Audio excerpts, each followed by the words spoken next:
Nothing like a good book. Celebrating authors and their books one-on-one with Mark Bishop. A Mark Bishop media production.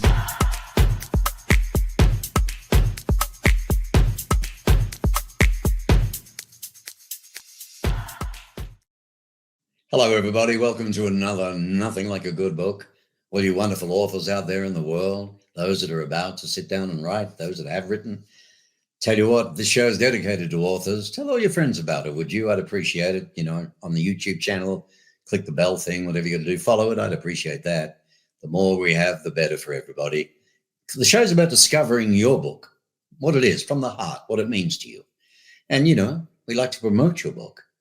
And selling your book is an important thing. If you've written it to sell it, you want to sell it. There's lots of ways you can, right? But at the end of the day, this may help a little bit because I have a joke. You know, there's no fun having a garage full of books instead of your car. Okay, very interesting author of this particular show. Ruth Fiser is her name. She's the author of The Giggling, which has an in-depth memoir that reflects on her journey of challenges, faith, and endurance. It really is a beautiful book. Throughout her memoir, she shares the story of survival, loss, and hope, offering you, the reader, and me, strength to embrace in our own struggles. And God knows if we don't have enough of those today. This book is not just about hardship, but it's also about resilience and the ability to find beauty and meaning, even in life's darkest moments. It's a story of faith, endurance, and rediscovery, offering comfort and inspiration to readers who may be facing their own struggles. And with that, I'd like to introduce you to this lovely lady, Ruth Fiser. Hi, Ruth. How you doing? Hi, Mark. Thank you for having me on the show. Oh, you're most welcome. I've been looking forward to it for so long. The book is lovely. I think it'll do extremely well for people who need some help. Hey, how about that one? Look, You were born in Frisco in 1951 and grew up on a Sausalito houseboat. This was interesting when I first researched, experiencing both love and hardship. And after time in foster care, you found family through friendships that shaped your resilience. Interesting. Please share a little bit about that for our viewers, if you would. Well, my life started out beautifully. It was a joy. I had my dad. We lived on the houseboat. I loved the sparkling water with the sunshine coming on the waves. And it was just a really lovely setting. But as time went on, the police came and took away my parents. And me and my sister ended up in foster care. And that was horrible for me. It was. Yeah. Yeah. I felt abandoned. I became depressed. I didn't have it. I thought this is not what I wanted in my life, but I was so young. I didn't understand how to think about it, you know. How old were you, may I ask, at that time?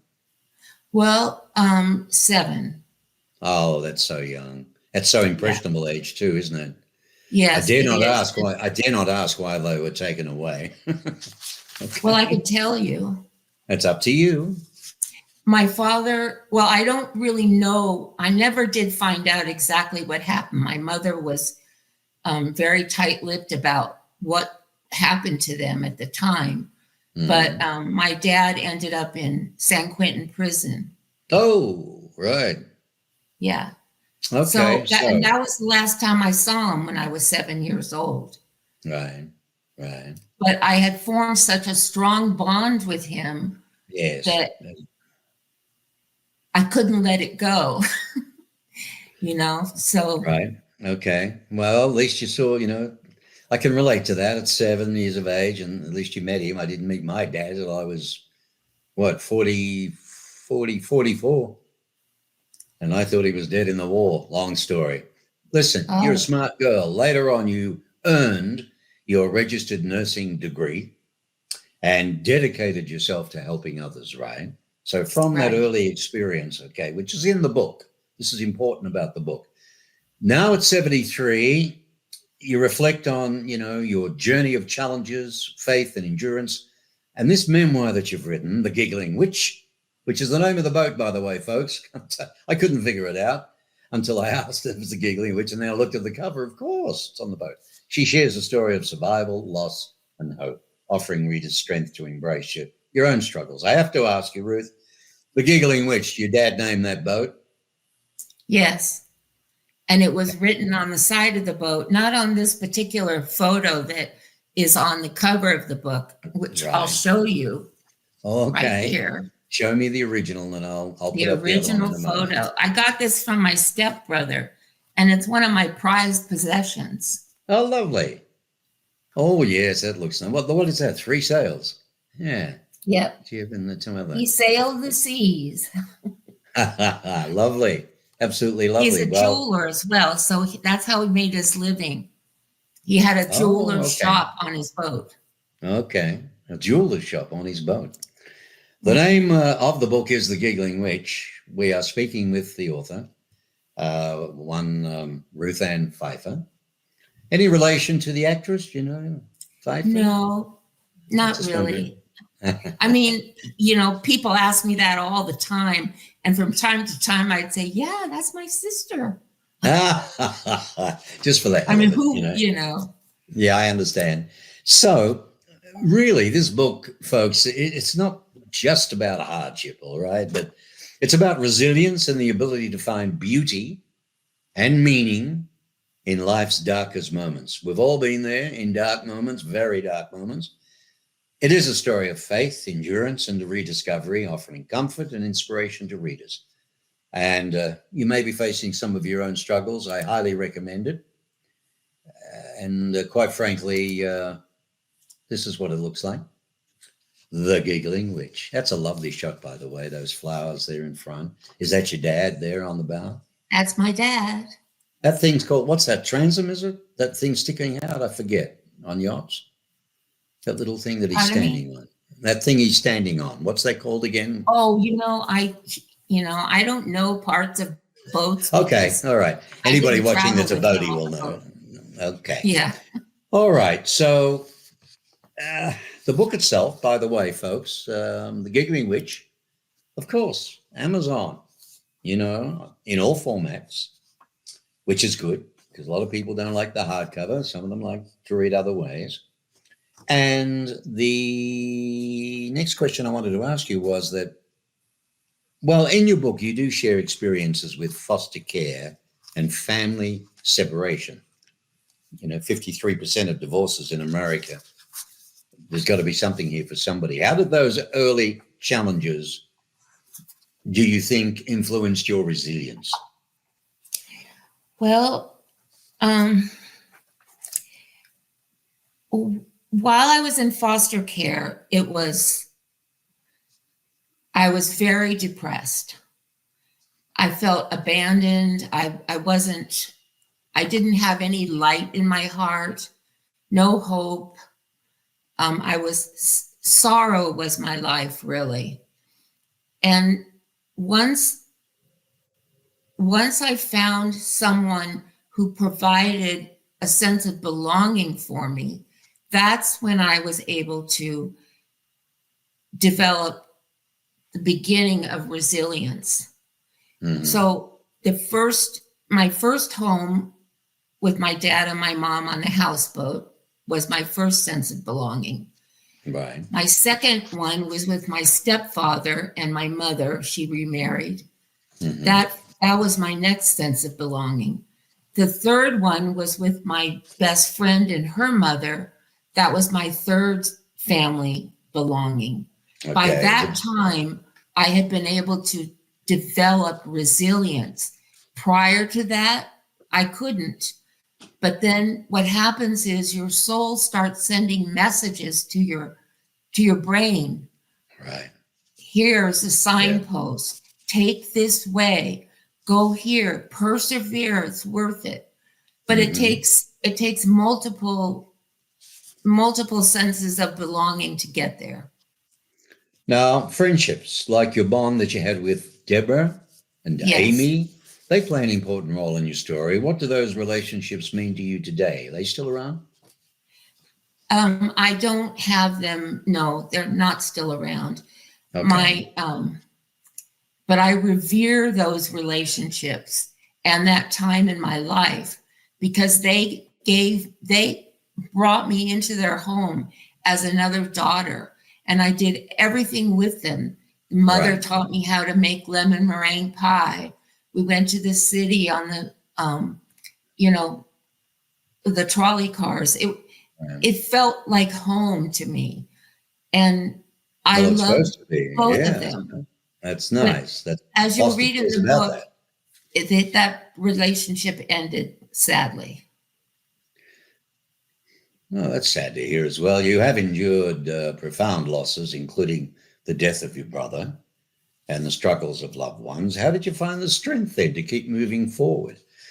Foster care, you hear a lot of stories. People, they start out doing the right thing and the wrong thing. And a lot of kids, really hate where they are with those foster people, foster care people, parents.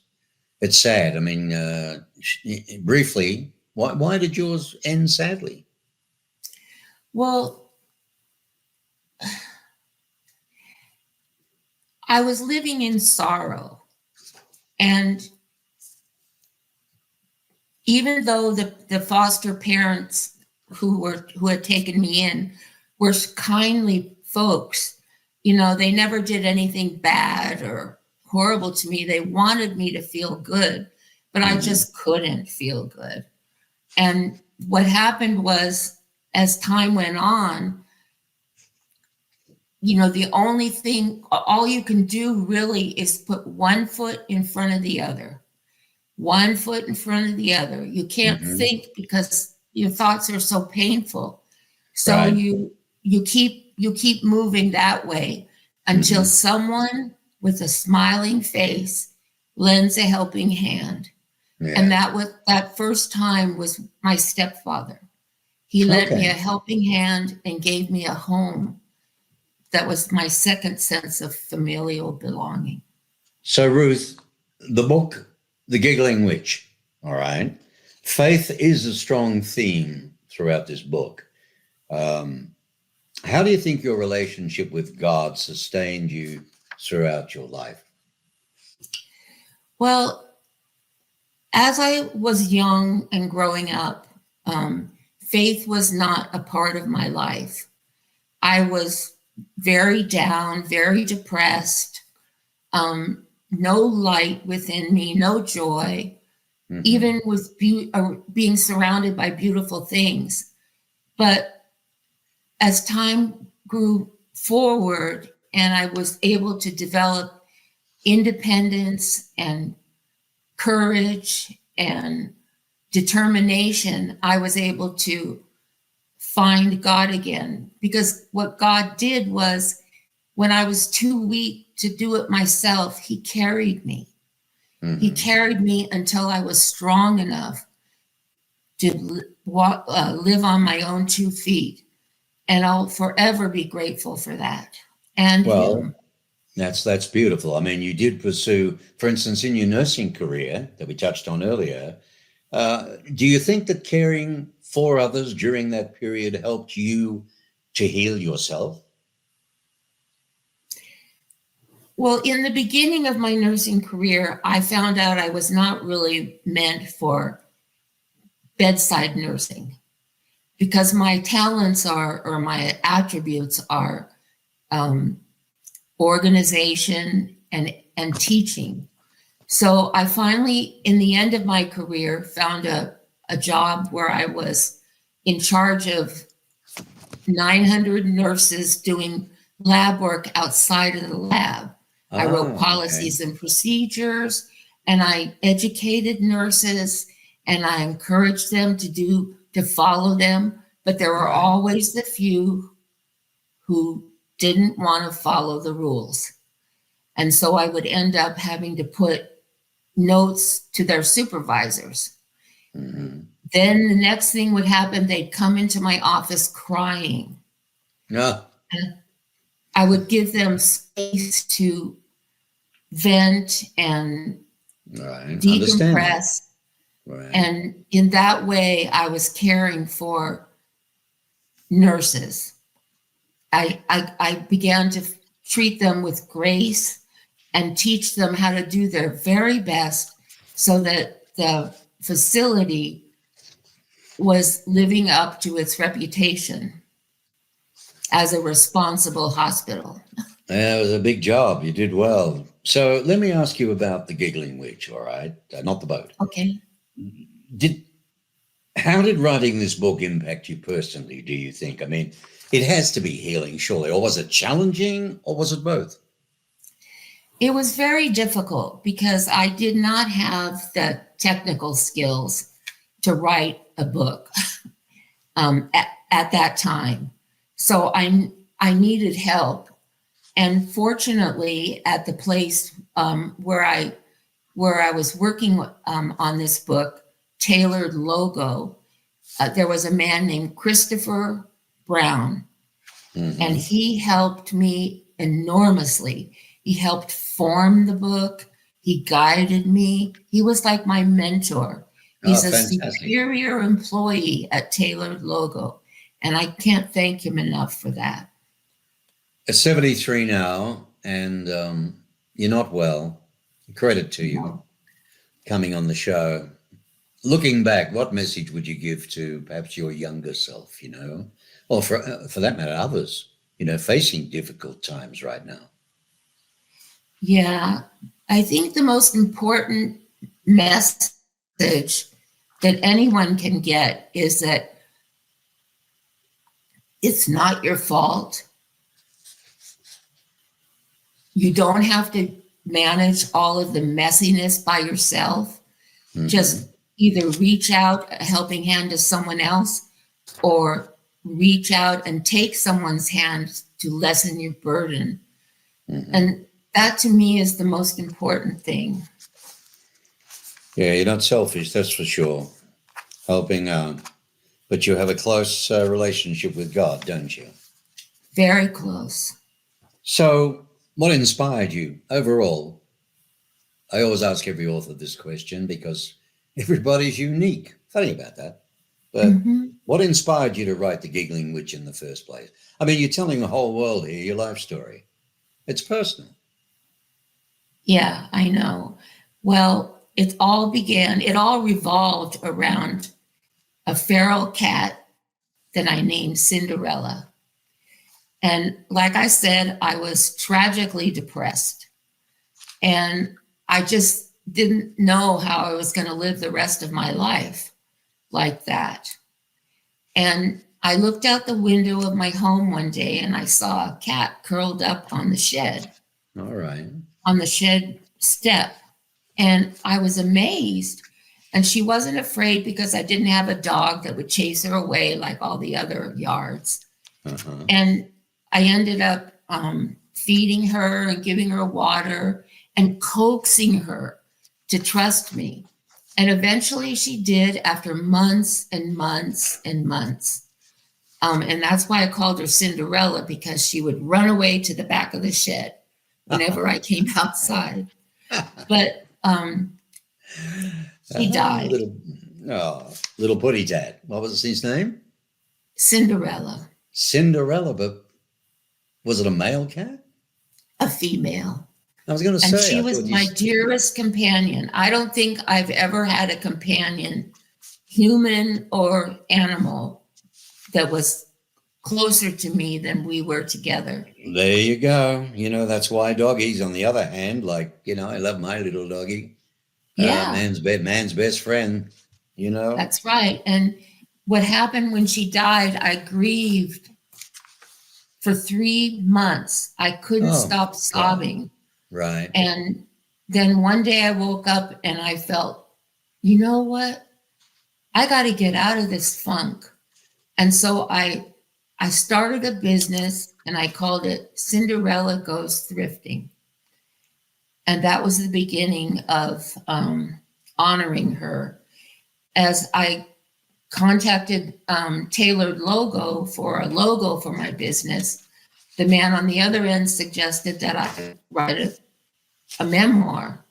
Right. And that's how it Right. started. Very nice. Well, the little putty tat's still with you in spirit.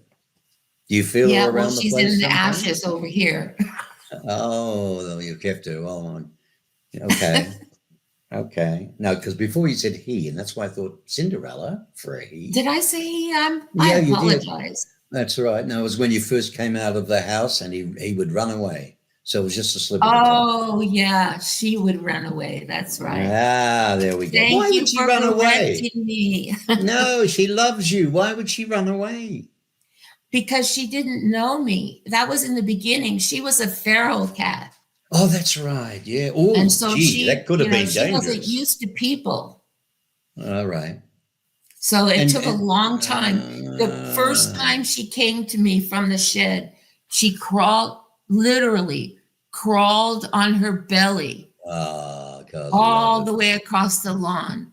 And it. I couldn't believe it. I started crying. Yeah. Well, fear, unsure, until she could feel your energy, that you Yes. were safe and that you were loving, Yes. and you weren't going to hurt her, because God, living out in the wilderness as a feral, you're up against stuff every day, That's right. That's right. Cat fights, Unbelievable. everything. Dogs. So I want to ask you, Ruth, if I may, what are you hoping the readers will take away from this book, right? About the giggling witch. What do you think it is? What's your biggest hope? If you could wave the magic wand, I don't think for you it's about selling 1 million books and making money. No. I want people to understand that it's okay to be vulnerable and to be in hurt. It's okay to not have anyone around you, to be abandoned. It's okay to feel that way. And over time, if you reach out, eventually somebody's going to reach out to you. And so it's that lending a helping hand, helping someone else, they'll help you. Yeah, I believe in that. But sometimes, it might show that it's taking a long time before the help comes back. It If is you know true what I that mean. I've had the same thing happen, even just Give. recently. You know what I mean? Yeah, right. Yes. Well, the book is available now, right, on Amazon in all formats. How long has it been out? Can you tell me? About maybe 4 weeks. Oh, it's a baby. Yeah, just was released. Yeah.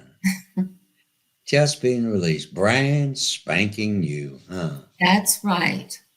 And it's probably too early, to wish for. I don't know. It needs to be marketed, of course, and nobody would know me as an author, so no one would know anything about this book.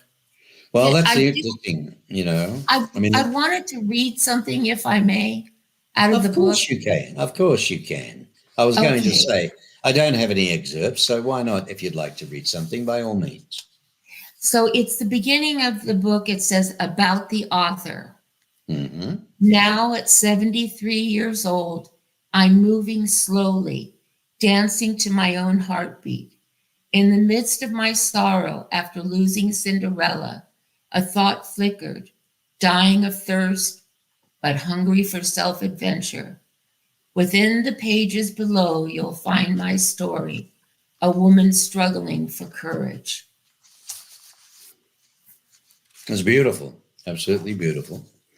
And I always like to, as we did at the beginning of the interview, we talked about your life and how it started and where you were brought up and so on.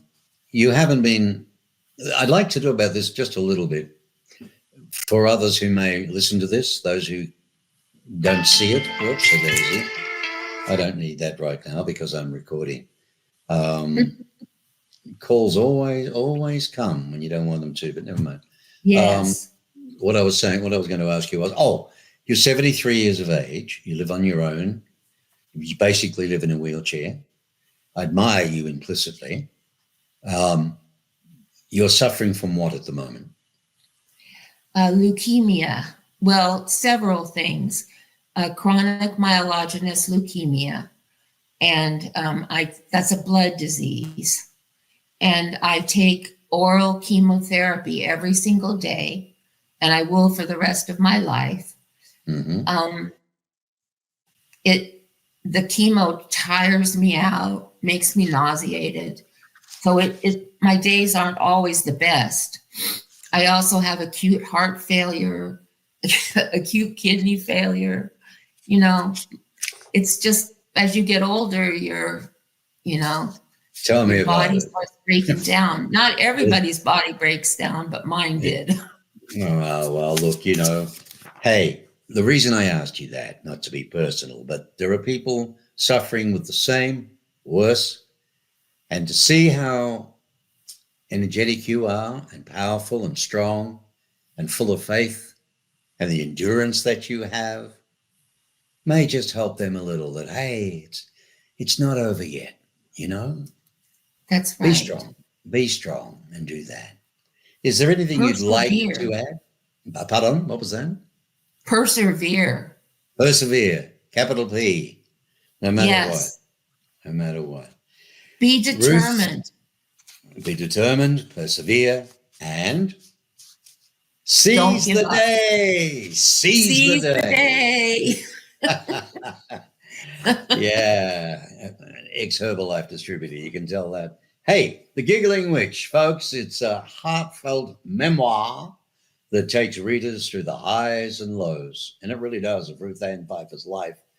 From her childhood in Sausalito to the heartbreak of losing loved ones, Ruth shares her story with honesty and courage. And, she shares her experiences of foster care, friendships, marriage. And we haven't touched on that. Who did you marry? Can I ask? I married a really nice man that I met while I was river rafting. River rafting. Wow. River rafting, yes. River rafting in California. Cool. And I loved being married for the first 2 years. Oh. But as time went on, it became obvious that we were complete opposites. Oh, what a shame. Because I had not thought about it when I was younger, like to find out who he was, what his dreams were, all that. Right. We wouldn't have had to divorce, but I didn't. And that's one of the reasons that I think if you have an intact family with a father, a mother, or a stepfather, and a mother, or a stepmother and a father,